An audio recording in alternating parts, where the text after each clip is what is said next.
கார்த்தி தீபா சீரியலில் இப்போ ஒரு அட்டகாசமான ப்ரோமோ வந்திருக்கு. ஸ்கிப் பண்ணாமல் ஃபுல்லோடையும் கேளுங்க. அதுக்கு முன்னாடி இந்த வீடியோ உங்களுக்கு பிடிச்சிருந்துச்சுன்னா லைக் பண்ணிட்டு பாருங்க. ரொம்ப பிடிச்சிருந்துச்சுன்னா நம்ம சேனலை வந்து சப்ஸ்கிரைப் பண்ணி கண்டினியூஸாக அவங்க ஆதரவு வந்துட்டாங்க. தீபா வந்து நினச்சிட்டு இருக்காங்க, எனக்காக தர்மலிங்கத்துக்கிட்ட பேசி மனசை மாற்றுற அளவு அவர் நல்லாவே பக்குவம் உள்ளவர், யாருக்கிட்ட என்ன எதை சொல்லணும்னு நல்லாவே தெரிஞ்சு வச்சிருக்காருங்கிற மாதிரி சந்தோஷப்பட்டு நினைக்கிறாங்க. மைத்திலி வந்து கடுப்பாயிட்டாங்க. பார்த்தியா, மாமனோட மனசை வந்து ஈஸியாக வந்து மாற்றிட்டாப்புங்கள நம்ம கார்த்தி. அவரை ஏன் தவிக்க விட்டுட்டு இருக்கேன், எனக்கு ஒன்றுமே புரியல.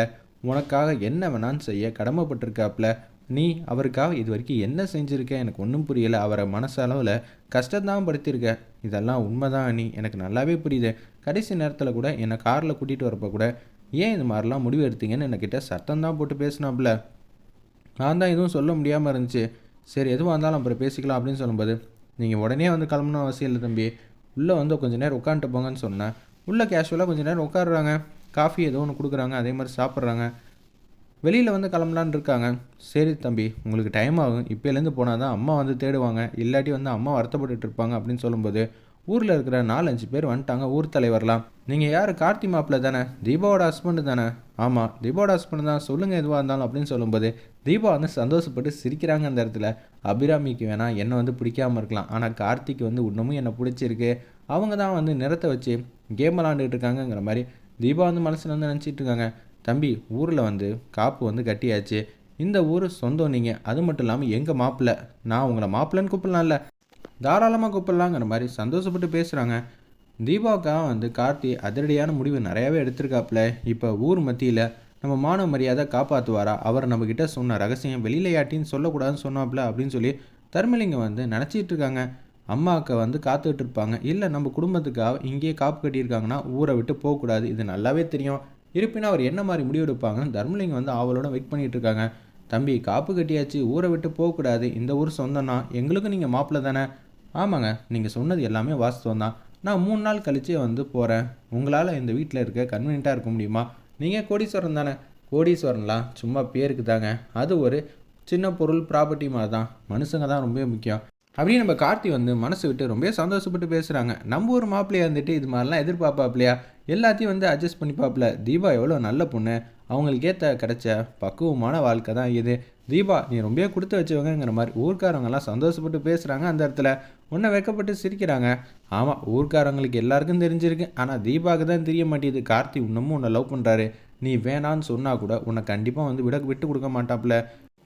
நீ ஏன் புரிஞ்சிக்க மாட்டேங்கிறங்கிற மாதிரி அந்த இடத்துல வந்து மைத்திலி கேட்குறாங்க. முதல்ல தம்பியை ரொம்ப நேரம் வந்து வெளியில் வந்து காக்க வைக்காதீங்க, வாங்க உள்ளே வந்து தங்க வைங்க அப்படின்னு சொல்லும்போது, தம்பி, நம்ம வீட்டில் ஏசியெல்லாம் கிடையாது, ஜன்னல் திறந்தாலே ஏசி போல் சூப்பராக காற்று வருதுங்க, கிராமத்துக்கு எதுக்குங்க ஏசிங்கிற மாதிரி அந்த இடத்துல வந்து தர்மலிங்கம் ஃபேமிலி வந்து விட்டு கொடுக்காம சூப்பராக பக்குவமாக பேசுகிறாங்க. தம்பி, நீங்கள் ரெஸ்ட் எடுங்க. தீபா, நீ தம்பியை வந்து ரூமில் வந்து கூட்டிகிட்டு போமா அப்படின்னு சொல்லும்போது, பையை எடுத்துகிட்டு அப்படியே வந்து ரூமுக்கு வந்து கூட்டிகிட்டு போகிறாங்க. ஆனால் பையில் வந்து லக்கேஜ் எதுவும் இவர் எடுத்துகிட்டே வரலையே, இப்போ என்ன பண்ணலாம்? மாப்பிள்ளைக்கு வேட்டி சட்டைன்னா ரொம்ப பிடிக்குன்னு சொன்னல, நிறையாவே இங்கே வந்து வேட்டி சட்டையெல்லாம் வாங்கி வச்சுருக்கோம், அதை குடும்பமாங்கிற மாதிரி அந்த இடத்துல வந்து தர்மலிங்கம் வந்து சந்தோஷப்பட்டு பேசுகிறாங்க. கார்த்தி வந்து வேட்டி சட்டையில் வந்து மாசாக வந்து இருக்காங்கன்னே சொல்லலாம். இப்போ வரக்கூடிய 3 நாட்களில் என்ன மாதிரி ஃபங்க்ஷன்லாம் வைப்பாங்க? மாப்பிள்ளை யூஸ்வலாக செய்கிறதோட நம்ம ஊரில் டிஃப்ரெண்ட்டாகவும் கிராண்டாகவும் செய்வாங்க. ஃபங்க்ஷன்லாம் வேறு லெவலில் இருக்க போது, வெடி சட்டம், பட்டாசு இதெல்லாம் கோலாகலமாக இருக்கும். அது மட்டும் இல்லாமல் நடனம், பாட்டு போட்டி, சாமிக்கு வந்து கச்சேரி, ஏகப்பட்ட விஷயம்லாம் நடக்கும்.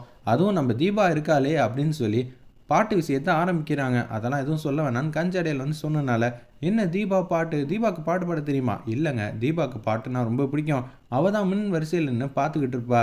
ஆமாம்மா, பாடுறது மட்டும் அவள் தான், ஆனால் என்ன பண்ணுறது, அவள் யாருக்கும் தெரியாமல் பின் பக்கம் நின்று பாடிக்கிட்டு இருக்கா. இது உங்களுக்கு தெரிஞ்சால் ரொம்ப சூப்பராக இருக்கும், உங்களுக்கு தான் பாட்டு ரொம்ப பிடிக்குமே மாப்பிள்ளைங்கிற மாதிரி அந்த இடத்துல தர்மலிங்கமும் ஒட்டுமொத்த ஃபேமிலியும் வந்து மனசார வந்து நினச்சிட்டு இருக்காங்க. இப்போ அடுத்த ட்விஸ்ட் வந்து எப்படி ரிலீவ் ஆகுனா, இந்த 3 நாளுக்குள்ளே தீபா வந்து பாட்டு பாடுற விஷயம் வந்து வாய்ஸ் கொடுக்கறது, இது எல்லாத்தையும் கண்டுபிடிக்க அதிகபட்ச வாய்ப்பு இருக்குது. நம்ம எல்லாம் பொறுத்து இருந்து பார்ப்போம். கார்த்தி மாப்பிள்ளை, இன்னும் எவ்வளோ நேரம் தான் வந்து இங்கே வீட்டுக்குள்ளேயே அடைஞ்சிருப்பீங்க? 2 பேரும் கேஷுவலாக வந்து வெளியில் போயிட்டு வந்தா மனம் விட்டு பேசலாம்ல அப்படின்னு சொல்லி மைத்திலி வந்து செட் பண்ணி கொடுக்குறாங்க. ஒரு பக்கம் அபிராமி அம்மா, என்ன இன்னமும் நம்ம பையனை காணுமேங்கிற மாதிரி யோசிச்சுக்கிட்டே இருக்காங்க. கார்த்தி வந்து ஃபோன் வேறு நாட்டு ரிச்சிப்புன்னு வருது, என்ன பண்ண போகிறோன்னு தெரிலங்கிற மாதிரி யோசிக்கும்போது, கார்த்திகிட்ட வந்து தகவல் வந்து வருது. அம்மா, இந்த ஊரில் வந்து காப்பு கட்டிட்டாங்களாம், வரக்கூடாதுன்ட்டாங்க. நானும் தீபா, தர்மலிங்கம் எல்லாம் வந்து ஒரே வீட்டில் தான் தங்க போகிறோம். இது தெரிஞ்சோன்னே இதுக்கு தான் கார்த்தி ஒன்று அனுப்ப மாட்டேன்னு சொன்னேன். கடைசியில் பார்த்தியா இது மாதிரி கேம் வந்து விளாண்டுட்டாங்க. ஆமாம், அவங்க மேலே என்னம்மா தப்பு இருக்குது? காப்பு கட்ட போகிறாங்கன்னு அவங்களுக்கு என்ன தெரிய போகுது? இல்லாட்டி நான் இருந்தா வந்து விடுவேன்னு அவங்களுக்கு தெரியலல்ல. அதனால இத பத்தி எதுவும் பேச வேணாங்கிற மாரி சொல்றாங்க. ஐஸ்வர்யாவுக்கு இந்த விஷயம் தெரிஞ்சோன கண்டா பின்னான்னு கத்துறாங்க. நான் வேணா கிளம்பட்டா? என்ன ஐஸ்வர்யா பேசுனேன்னு சொல்லி அருணாச்சலம் வந்து கண்டா பின்னான்னு திட்டுறாங்க.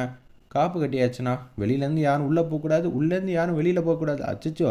அப்பனா கார்த்திக் தீபாவுக்கும் நடக்கக்கூடாதெல்லாம் நடந்துருச்சுன்னா, நிச்சயம் வந்து அவ தானே இந்த வீட்டுக்கான மருமகங்கிற மாரி அந்த இடத்துல வந்து பொடி வச்சு பேசுறாங்க. நம்ம ஐஸ்வர்யா இத கேட்டோனே அபிராமி அம்மா ரொம்பவே பாட்டமா இருக்கிற மாரி காட்டுறாங்க.